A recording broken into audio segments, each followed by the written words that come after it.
amigo Yuri Ascar recebe hoje o deputado distrital Thiago Manzoni do PL, que é um outro grande amigo. Muito boa tarde, deputado. Boa tarde, Yuri. Boa tarde, Fred. Boa tarde a todos que acompanham o Balanço Geral. E obrigado, deputado, pela presença aqui nos estúdios da Record TV Brasília, nesse dia especial em que a Record faz 70 anos.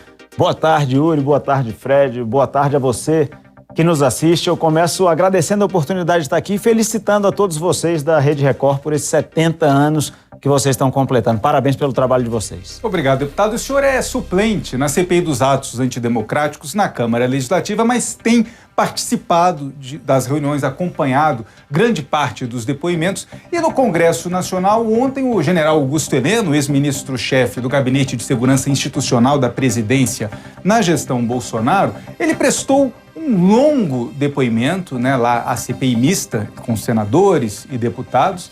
O general já havia falado à Câmara Legislativa, o senhor acompanhou. Então eu pergunto para o senhor, que está acompanhando essa discussão toda, o que aconteceu no dia 8 de janeiro, aconteceu por quê na visão do senhor?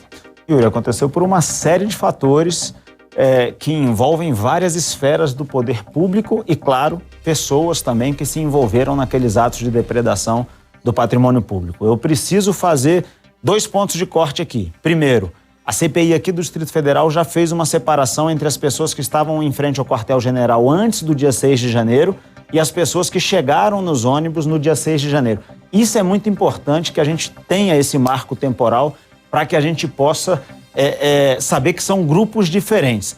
Aquelas pessoas desceram, a Polícia Militar do Brasil de Brasília tentou conter os manifestantes, não conseguiu, eles destruíram os prédios. Eu penso que aí, nos prédios, tem que se apurar a responsabilidade de cada uma das polícias dos prédios e no Palácio do Planalto do GSI. Me parece que há uma falha na apuração dessas responsabilidades em relação à invasão dos prédios em específico, que não eram atribuição da Polícia Militar do Distrito Federal. Aí o senhor fala, então, que haveria uma responsabilidade do novo governo federal, já na gestão Lula?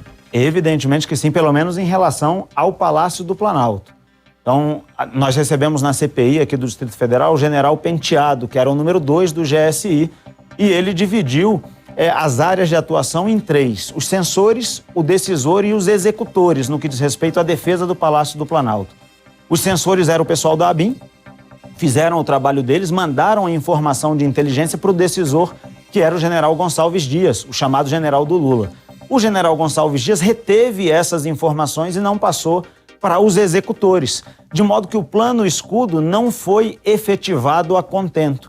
Nas palavras do general Penteado, se essas informações retidas pelo general Gonçalves Dias tivessem chegado aos executores, o plano escudo teria sido acionado de uma maneira diferente e o Palácio do Planalto estaria protegido. Então, essas responsabilidades têm que ser apuradas. Certo. E as investigações continuam, inclusive na Polícia Federal, depois da delação premiada de Mauro Cid, o ex-ajudante de ordens do ex-presidente Jair Bolsonaro. Essa delação, inclusive, coloca alguns militares do alto comando das Forças Armadas também como investigados em uma possível tentativa de golpe de Estado. Mas a gente tem até agora somente policiais militares, oficiais, a cúpula da PM do DF presa.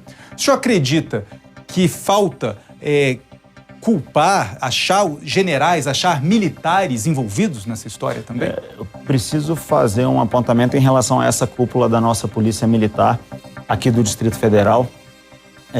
Esses coronéis que foram presos, eles foram presos mesmo depois de terem enfrentado os manifestantes e os vândalos no dia 8 de janeiro. Então, eles estavam lá na frente da batalha e mesmo assim estão presos. Por outro lado, há outras responsabilidades que estão sendo apuradas. Agora, eu preciso também dizer que eu honestamente não acredito em tentativa de golpe, não acredito em golpe com paus, pedras, estilingues e sem um apoio de um aparato militar ou paramilitar ou de um dos poderes da nação, o que não acontecia. Na minha opinião, o que se deu lá foi um vandalismo generalizado, depredação de patrimônio público, crimes que foram cometidos e que precisam ser apurados. Não vejo como aquilo pudesse ser uma tentativa de golpe.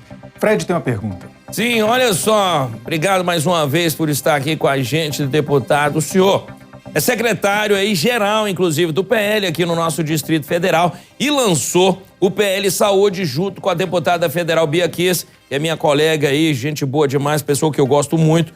e que é presidente regional da Legenda. Foi criada, inclusive, uma comissão de profissionais sobre a saúde pública do DF. A população está reclamando que tem muita coisa para ser feita, inclusive, aqui em Brasília.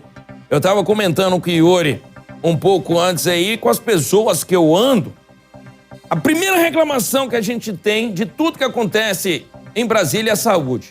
O que o senhor propõe? O que pode ser feito?